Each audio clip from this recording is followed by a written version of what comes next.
I've just shoved a load of rubbish down in a corner over there in the hope that you can't see it, but I can't tell because the screen that I look at has a little box in the corner.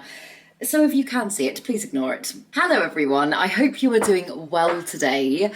I feel like I spend a lot of my time on YouTube making videos about easy care plants and things that are going really well in my collection, and I don't spend that much time talking about the difficulties that I have, plants that I find really challenging. So I thought today I would make a video all about that and take you through some of the ones that are just kind of keeping me on my toes, ones that I don't get on particularly well with, just plants that I generally find very difficult to grow and why. But first, if you're new here, hi, my name's Claire and this is Yoli. I make videos all about houseplant care, sharing tips and tricks I've learnt over the years to help keep your plants happy and healthy. And because these plants are a bit of a pain in the backside, I feel like they don't get as much screen time as some of my others, so I'm looking forward to taking you through them. So yeah, I hope you enjoy it. Let's get into it.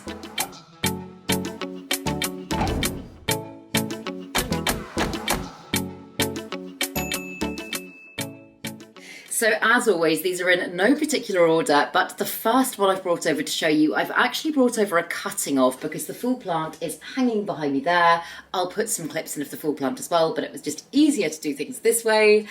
And it is the Scindapsus Silver Hero. And don't get me wrong, I absolutely adore the Scindapsus Silver Hero.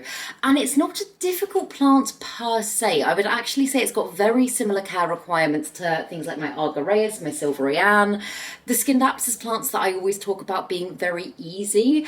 However, this one just has a very weird way of growing, and even just looking at it here, you can probably see it's incredibly leggy. It's got these big long stretches of vine that are all node and no leaf, and these aren't leaves that have fallen off, it's just grown like this. And I feel like although my mother plant is growing, it's growing well for me, it's growing fairly quickly, it's putting out lots of growth, I am constantly chopping it back because it just looks very straggly otherwise, and I don't know exactly why that is. I can only assume that maybe it's a Scindapsus that wants to climb more and I'm trying to grow it as a hanging plant because I like the look of it like that.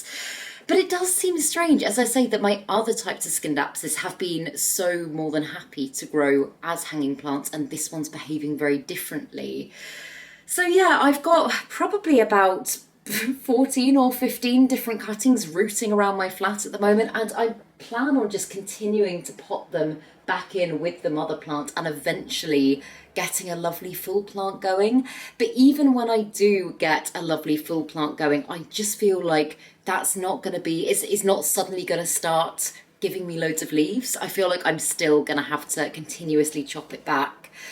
And right now, I think because I do love the foliage so much, I think it is so pretty. I love the colour of it. I really do, on the whole, love most things about it. It is kind of worth it for me to be doing that. Also, just shout out to the pot that Ross made, because I'm aware that I'm just holding this very casually without referencing it.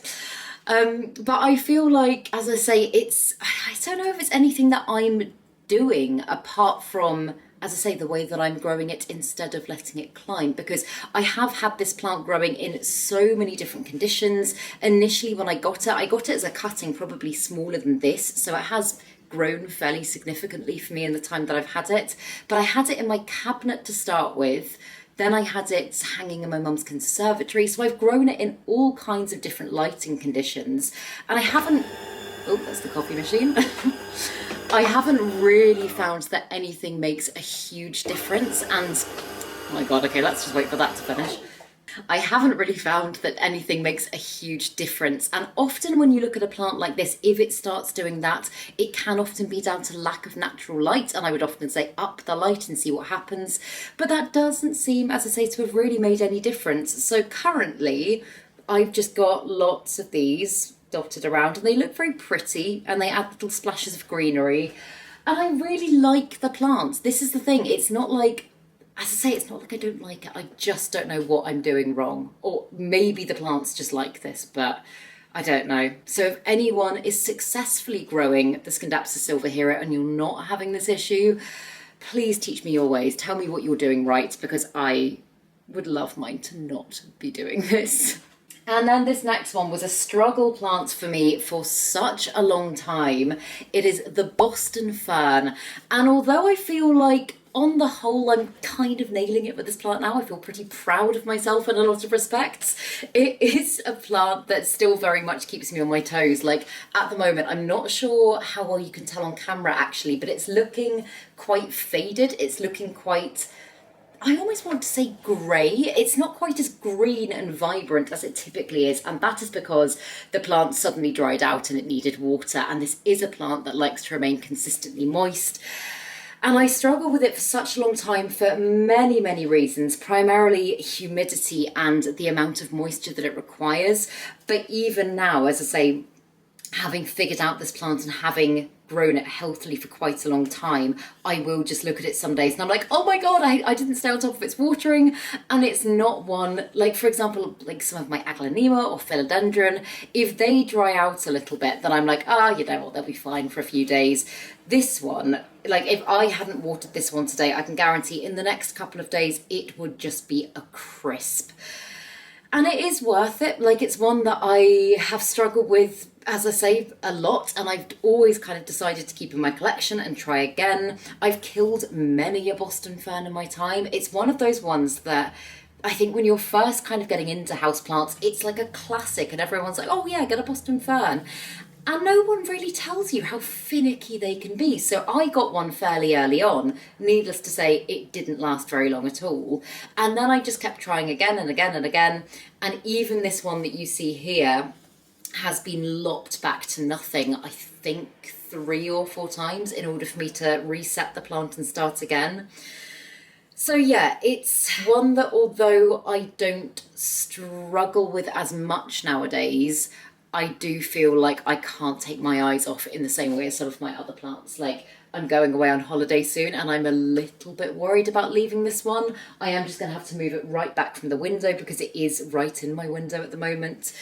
And I'm just going to have to water it a little bit more than I maybe would be comfortable with usually, and maybe cling film its soil. I think that's my plan with it. I could get it into semi-hydro as well, but I don't know. I'm not sure. But yeah, it's one that I love. It's up there. Currently, I would say it's probably up there with one of my favourite plants. I just love the texture of it. I think it's gorgeous. But yeah, the fact that it can go wrong so easily does, on some days, frustrate me. And if you've been on my channel for a while, you will definitely have heard me moan about this one before, and it is the Anthurium regale. And oh my goodness, I love this Anthurium more than anything, and I so want it to love me as well, and it just doesn't seem to be a match. I just feel like we don't like each other very much. This is a plant that I got probably about 2.5 years ago now at the Rare Plant Festival in Leeds, and it's a plant that I'd wanted for ages and ages and ages. I was going to say had pictures up of it. That's a lie. I'd had pictures saved on my computer and like my Pinterest wishlist board for plants, which I know sounds sad, but yes, that is something that I do. And I had just dreamed of owning this plant, and I found it for a fairly reasonable price on the Equigenera store when I was at the Rare Plant Festival. And I was like, oh my goodness, I'm actually going to get a regale. And I remember on the train home, I was so excited, and I got home and I was so excited. And within 24 hours, the beautiful big leaf that it came with had died off. Like it was already slightly yellowing, but you know when a leaf is yellowing so subtly you can't really tell if it's gonna go or not, and it was. And since then I've never got it out of the one leaf club, and every single leaf it's given me has just looked a little bit battered and beaten up. And to be honest, this is probably the healthiest leaf I've had from it. But I have just tried and tried and tried and tried and tried, and I feel like I just can't get it right with this plant. Honestly, I have spoken to loads of people in the community. I have watched countless care videos on YouTube from other people that are growing this plant amazingly, and I feel like I'm doing everything right, and I just don't know why it doesn't like me.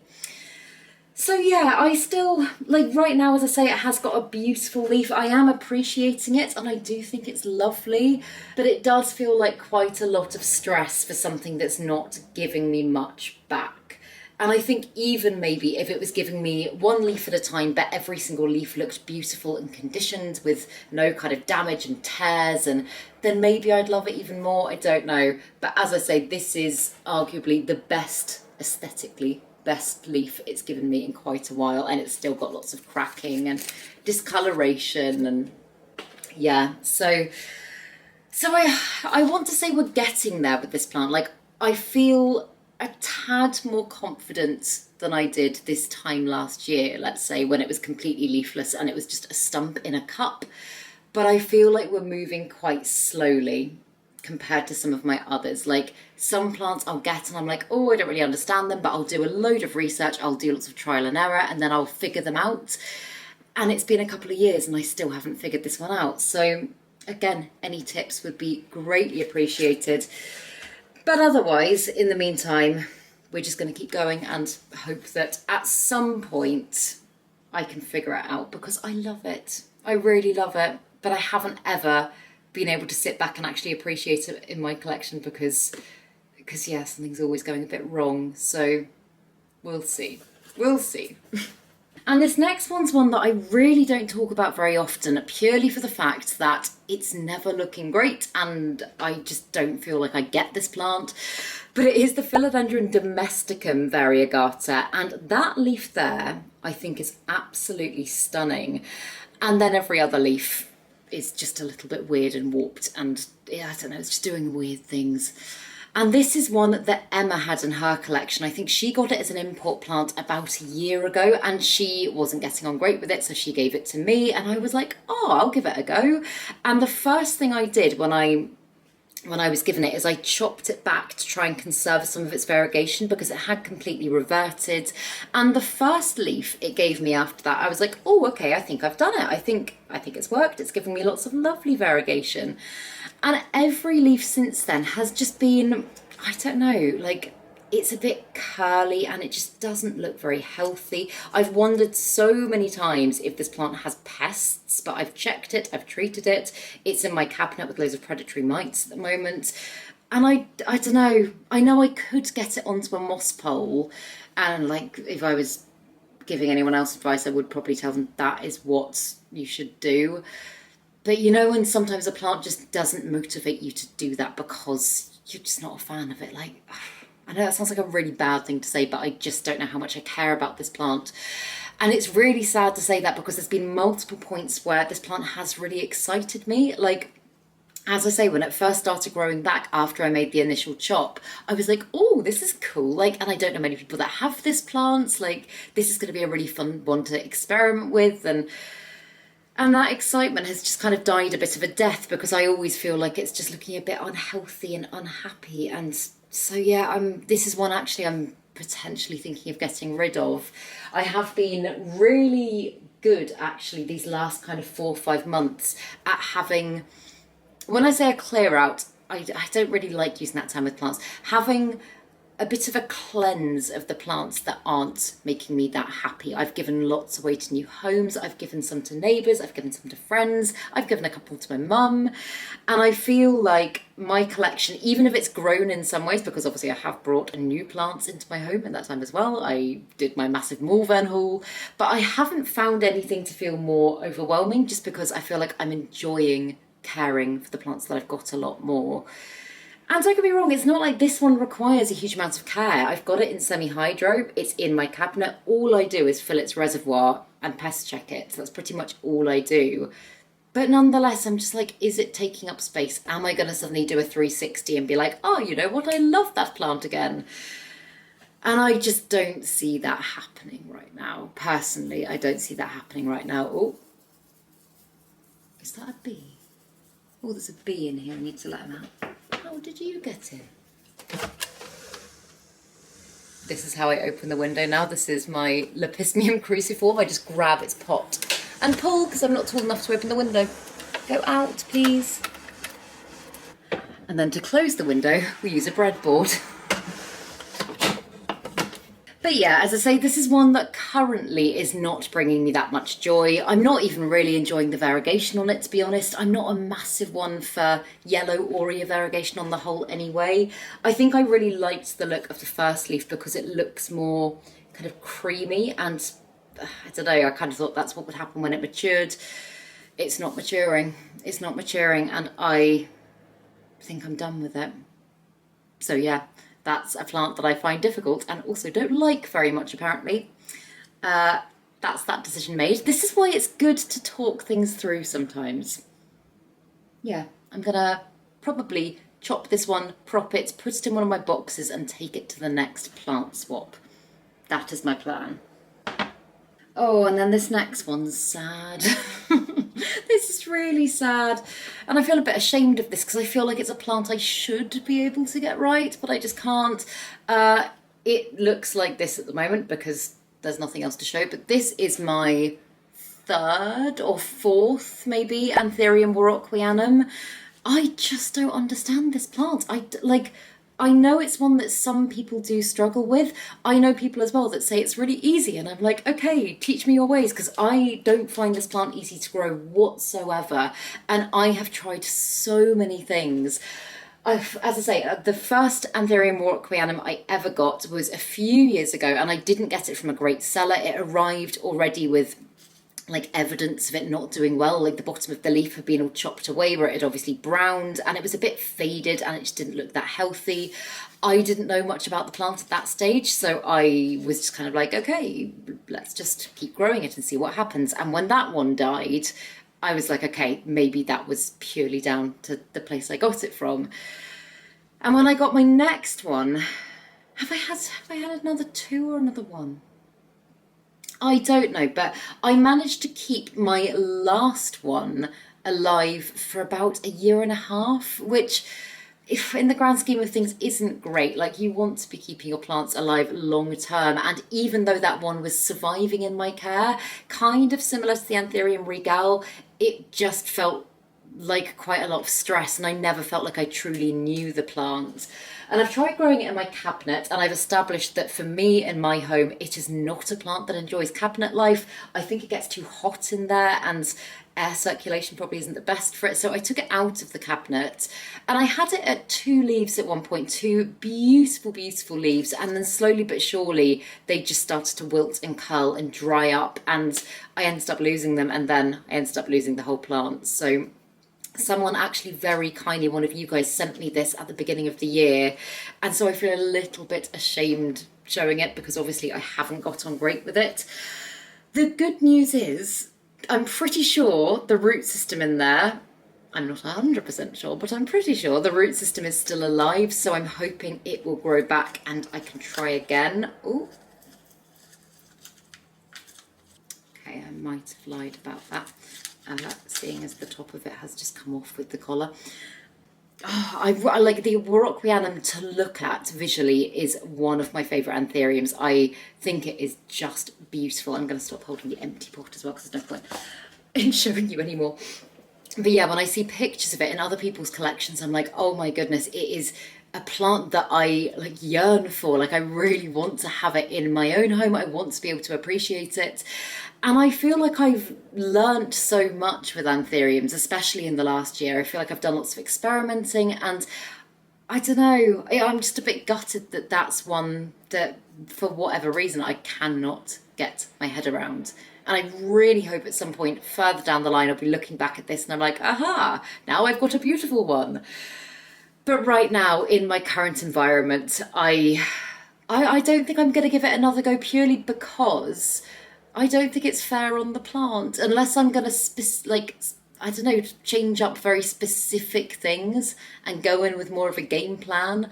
I think I'm going to wait until I move, and I'm not blaming this all on the environment. I'm sure a lot of it is me, but it hasn't worked here for me so far.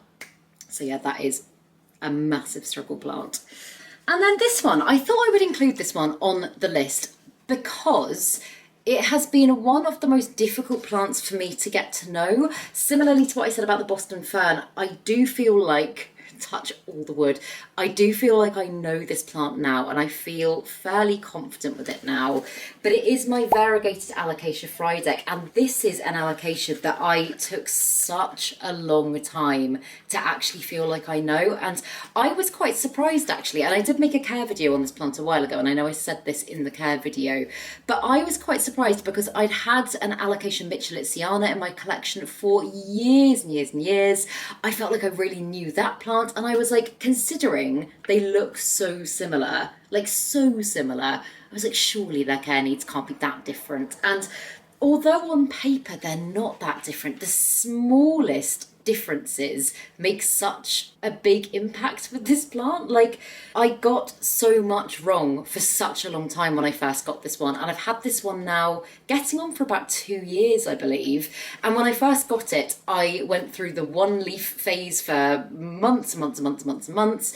It reverted completely at one point for me as well, and I was like, oh my god, I've just spent all this money on this beautiful plant and I've lost it. And then, yeah, I've just played about with different environments, different lighting conditions, different substrates, and I feel like finally I've struck a good balance. However, it is one that I am still very strictly monitoring, because I know things, like before when I thought things were going right, they would suddenly take a turn for the worse, and then all of a sudden they'd be going wrong. So I don't take anything for granted with this plant. And this plant has been, I was about to say revolutionary. This plant has made a very big impact on me in terms of the way that I care for plants in many ways, but on a practical level, right now I've got it through next door in the bedroom, which I know I've said before, for whatever reason, probably ADHD brain, but I find a really difficult space to keep on top of. Like, I have had so many plants in the bedroom that will just die because I genuinely forget to go in there and water them, which I know might sound ridiculous, but this, because it is one of my favourite plants, one of my most prized plants, and one that I feel like I have worked so hard to get to know and get to the level it's at now, I'm like, if I have that one next door, I will be much more inclined, I think because I like hyper focus on this plant and I love it, I will be much more inclined to go through there and then be reminded to check all the other plants. And actually, it's been living in the bedroom since October, so for about 8 months now, and in the last 8 months I felt so much more on top of that room purely because I go in there to check on this one. So yeah, if any of you guys are struggling to monitor a certain space, I would highly recommend doing the same thing. I've kind of used that tactic for me in different areas of this room as well, because I've got a rehab shelf down the bottom there that gets incredibly neglected, because most of the stuff there doesn't need a lot of maintenance. It's all in bags and boxes, and for that reason I really do forget about it. But I've started putting like propagations I'm really excited about, or alocasia corms that need quite a lot of maintenance. I've started putting them down there, and again, similar principle, it just kind of brings me back to those areas, and I feel like I'm able to just be a little bit more attentive in that way. But yeah, I love this one, but it isn't one that has been straightforward. So I know I get a lot of messages about this plant. If you are like just getting to know it, just know it's a journey, it's a process, and it does, well, it did for me anyway, at least take a bit of time before you kind of get to know it. I don't know why it is with some plants, like, and others are fine, but that one really, yeah, that one and the Boston fern, I would actually say, are probably two of my most difficult that I've got to know, not like warocqueanum level. Oh, and then this next one might come as a bit of a surprise, but it's the section of my Monstera dubia that's on a plank, and I will lift this up and try and show you a little bit better, because if you watch my other videos, you will know that I've got a big, beautiful Monstera dubia that looks nothing like this anymore. It's, in fact, I'll put a clip in of it so you can kind of see it behind my bird of paradise by the window. But that one is big and beautiful and fenestrated, and this was the original mother section of that plant. And what I've done since I've separated the big kind of fenestrated section from the top is I've just continued to chop it back and just essentially propagate the top of this plant. And I think this plant is starting to get a little bit stressed by that. I almost wondered if it would start putting out growth points further down, and it's not at all. And I'm just starting to, like, yeah, there, I'm starting to lose leaves. And the leaves that it has got are very curly. I've been very vigilant in my pest checking. but it's just one that is slowly on the decline, and I'm not quite sure what to do about it, to be honest. I've checked the roots are fine. And if this was any other vining plant, I would say I'll chop it up and propagate it. But in my experience, taking Monstera dubia off a plank, and this is why I've said before, if I was starting again, I would absolutely opt for a moss pole. But taking it off the plank kind of damages the aerial roots that it's got, and means that in my experience at least, it typically doesn't root, it doesn't put out growth, and can often just rot and die. And I really don't want that to happen, but I know that something needs to happen. So I think... probably. I can see it's got a growth point, a new growth point coming up just there. So I think maybe once that has hopefully put out a lovely healthy leaf, I might just make a cut here and see if that encourages some growth down here, and just keep doing that. I don't know. And it's such a shame as well, because obviously at one stage this was my absolute pride and joy. It's growing on planks of my mum's old shed. It was the plant that made me so happy, and although I still have got my lovely Monstera dubia, this bit is now suffering, and I don't know, I feel like it's not even in the greatest state to go and find a new home. I don't know who would really want this plant in this way at the moment. It just looks very battered and beaten up, and it's got more yellowing down the bottom here, like look at that leaf. So yeah, it's one that is just... since they're keeping on my toes, making me feel a bit worried at the moment, because it's one I really don't want to lose. I love having a shingling section as well as the big fenestrated section in my care. But yeah, I just feel like something is just upsetting it on a pretty major level at the moment. So it is a struggle plant for me for sure right now, which is weird because, as I say, it's never been a struggle plant previously. I think it's just the trauma that I'm causing it from all the chopping. So yeah, I don't know. And then, at risk of sounding like a broken record, the next one is my Alocasia portodora. And if you are not new to my channel, then you will know how much I love but hate this plant at the same time. I've said many times before, it is probably visually my most beautiful Alocasia, and in fact one of my favourite plants. However, it is such a magnet for pests, and when I say that, it sounds like I'm being dramatic, but I'm really not. Like, I pest treat this plant every single week at the moment. Last week I accidentally missed a pest treatment and I had spider mites. Literally, if I don't do it every single week, something will happen to this plant, and for that reason I just always feel a little bit stressed about it. So yeah, it's one that in order to kind of grow beautifully and look its best needs to be grown in higher light than what it's receiving right now, and ideally it would be right in the middle, slap bang in the middle of my windows right there. But because of how pest prone it is, it's one that I'm like, I don't want it anywhere near my other plants. So at the moment it's living just at the end of the sofa, in fact just in front of where Yoli is at the moment. It lives just there so it doesn't ever come into contact with anything else. And it's doing okay, but it's very much doing the Alocasia cycling thing. Like, as you can tell, it is getting ready to push out a new leaf there, but as soon as that happens, I can pretty much guarantee that this leaf will die back. And when I was growing this plant in my mum's conservatory, it was, oh my God, it was probably about the size of me at one stage. It was ginormous. And if you look back at my old videos, you can see it in the background because it was beautiful, beautiful, beautiful. But I've chopped it up so many times. I've reset the plant so many times. And I've always just found it a little bit of a challenge, as I say, purely for the fact that it is so pest prone.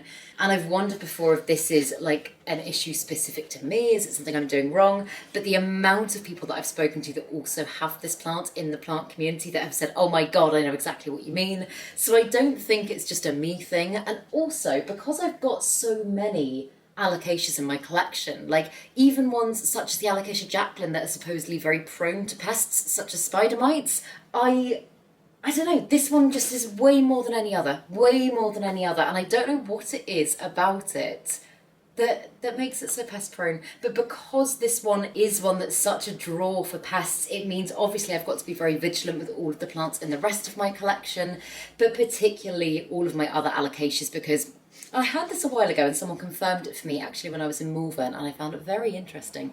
But certain genus of plants, like if, for example, if one of your philodendrons is heavily affected by pests, pests are going to be more drawn to other philodendrons in your collection, and the same goes with Alocasia. And when it is already a genus of plant that is susceptible, it just means that I've got to be hyper vigilant. So yeah, I've contemplated getting rid of this one many times just because of how much work it is.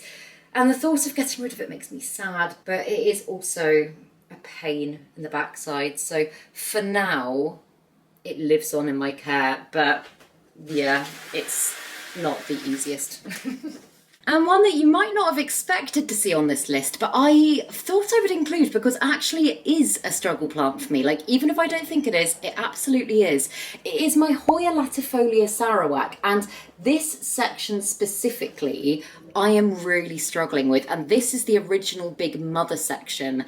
I chopped this plant up a few months ago now. It originally had 3 massive kind of dinner plate leaves like this. It was beautiful, but it wasn't giving me any sustainable growth. Like, I've had it now for 2 or 3 years, and in that time it's given me, I think, 2 or 3 leaves. It's had lots of leaves that have fallen off, and I was like, is it flat mite related?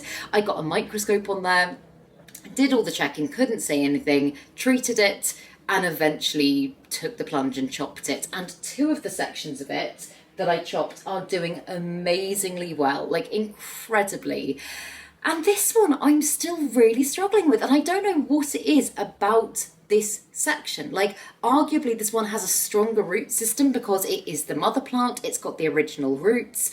They look really healthy as well because I've checked them, and it did start giving me a lovely like a lovely growth point just there. And I've chopped it back. It was this huge long kind of tendrily runner, lots of little bits of new growth on there, and I was like, oh my god, how exciting. It hasn't done this in ages. And I trellised it, I put it on there, I wound it anti-clockwise, and within the space of about a week and a half, all of those leaves had turned yellow and fallen off, which makes me think it is flat mite related. But like I say, I can't see anything, so I just don't know.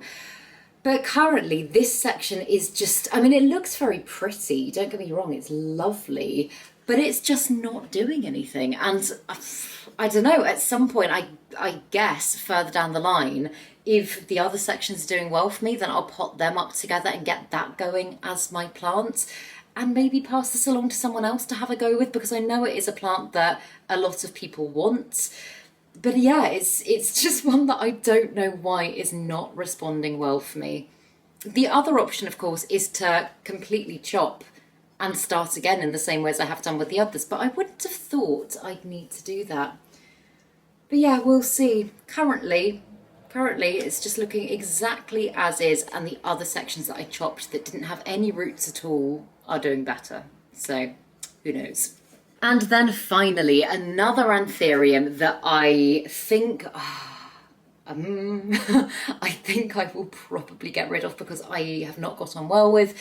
Currently only has 1 leaf, but it is arguably the most beautiful leaf it's had in my time of owning it. It is the Anthurium dorayaki, and again, this is another one of Emma's hand-me-down plants, another one that she liked but she wasn't getting on amazingly with. And I have had this plant now for about 6 months, and previously it had, I think, about 10 leaves. Like, it was quite big and bushy, and all of its leaves were gorgeous, but as soon as they finished hardening off and kind of hit maturity, they were just cracking and breaking, and I just could not keep them looking conditioned. And I couldn't find any way around that. I was like, the humidity's high, it's getting plenty of water, like all of the things that I would have typically thought of that would be causing that didn't seem to be causing it. So I just got myself in a bit of a cycle of I don't know what to do, and eventually decided to chop the whole thing back, which, if you don't know me, that is what I am prone to doing if I'm not getting on well with a plant. I think sometimes chopping it back, resetting it, is a good way to kind of figure things out from scratch. And so far things are going well, but this is leaf number 1, and this is one that hasn't finished hardening off, so we will see if this one hardens off and doesn't crack, then maybe I'll consider hanging on to it, because I do really like it. The only reason currently that I'm considering holding on to it is just because I'd like to cross-pollinate it. And I feel like it is potentially one that could start giving me inflorescences quite soon, because it is quite mature. It's got a very good root system. But yeah, that's where I am at with it at the moment. I think it's lovely, but it's just one that I have not found easy. So again, with any of these plants, honestly, if any of you have got any tips or any corners that you've turned that you feel like might be useful for me or anyone watching this video, please do comment them down below. And yeah, also let me know some of the plants that you're struggling with at the moment, or plants that you just generally find difficult, because everyone seems to have plants that are more suited to them, and that's a good thing, but it is still frustrating when there's a plant that you like and you can't grow it. So yeah, again, let me know in the comments. Oh, but I definitely feel better for having a moan. I always do when I've made a moany video and I've been like blah about the plants that are causing me grief. So thank you for listening, and I hope you enjoyed this video. And if you did, please make sure to give it a thumbs up, subscribe to my channel, have a lovely day, and I will see you in the next video.